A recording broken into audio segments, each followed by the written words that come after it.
করে এখন বয়স্ক যারা লোক,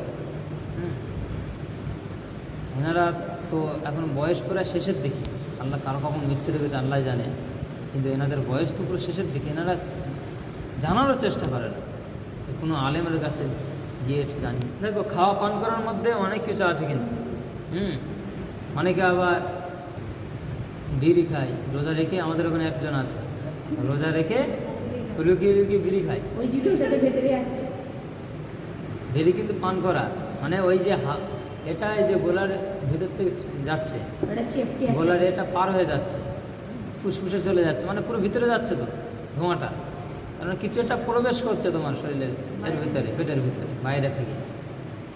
এই তো রোজা ভাঙবি। বিড়ি খাওয়া, সিগারেট খাওয়া, হ্যাঁ, এটা অনেকে কেউ বলে যে বিড়ি টানে বা এ টানে, অতটা কিছু বলে না, বলে যে ও বিড়ি খাচ্ছে, ও সিগারেট খাচ্ছে। তার মানে কি, বিড়ি খায় সিগারেটও খায়, এই ধোঁয়াটা খেয়ে নেয়, তাই জন্য বলে বিড়ি খাচ্ছে সিগারেট খাচ্ছে। তো এইসব খেলে রোজা ভেঙে যাবে।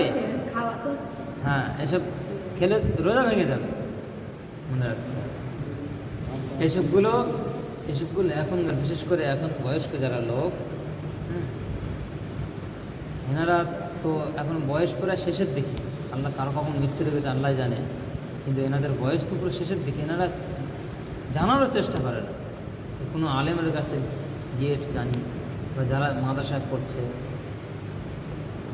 হোক না সে ছাত্র, সে তো অনেক কিছু জানবে, তাও জানার চেষ্টা করে, আরও মুখ গুমড়িয়ে চলে।